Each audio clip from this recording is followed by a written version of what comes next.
Please welcome to the stage, John Kennedy.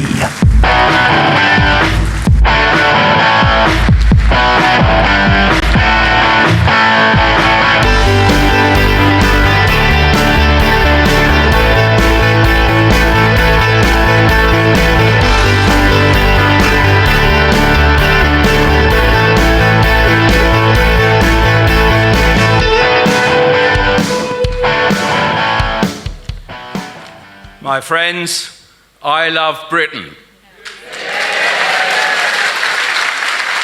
You all love Britain. And Britain loves democracy and its sovereignty, and it wants its democracy back.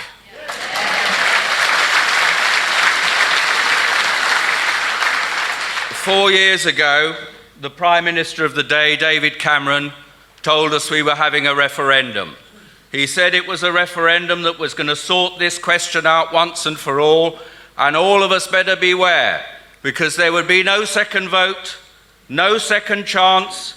If we voted to leave, we would leave, and the government would campaign against it because it would be the end of our country. And we needed to know what we were doing, and we were told by the government at the time that if we voted to leave, unemployment would rocket, the pound would collapse, the markets would be constrained, and the British economy would go into a death spiral. And as if that wasn't enough, the Chancellor of the Exchequer, not a commentator, the man that writes the rules and writes the budgets and collects the taxes, told us that it would be so severe a mistake. The suffocation of Britain would be so great if we voted to leave that there would be an emergency budget the next day, not the day after we left, but the day after we voted.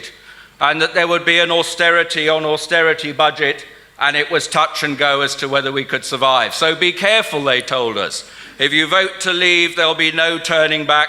You will leave. And we still haven't left. Is it any wonder no one believes a word that they say?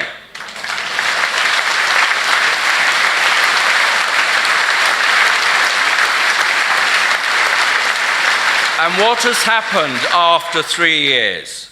They've got the answer. They got the answer from 17.4 million people. Mrs. May went and said, I'll ask Jeremy Corbyn. Jeremy Corbyn and Mrs. May working on the Fisher-Price guidebook to treaty making.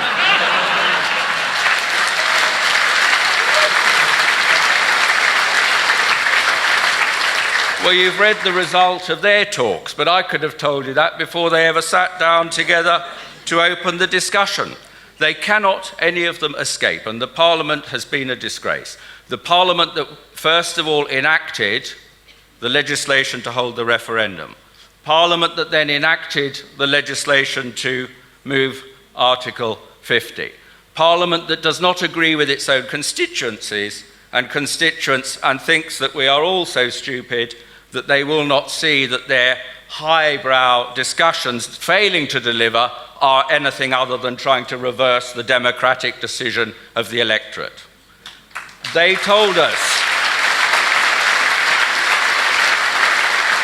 if you remember, they told us that we were the thick and the dead. But we're not dead and we're not sick and we're still here, and they're going to get the same result on Thursday, if not even bigger. But on Thursday,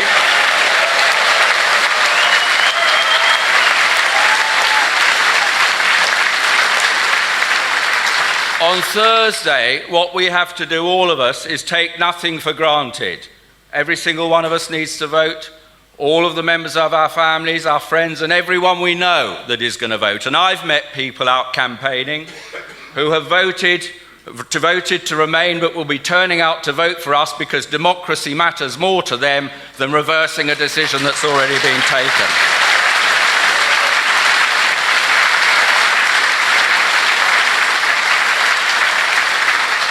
So let's send back on Thursday a roar that is so loud that it will shake the doors in Downing Street, it will rattle the windows in Whitehall and in the chancelleries of Strasbourg and Brussels, and they will be under no doubt. We want out, we voted out, and if they won't let us out, we will kick all of them out.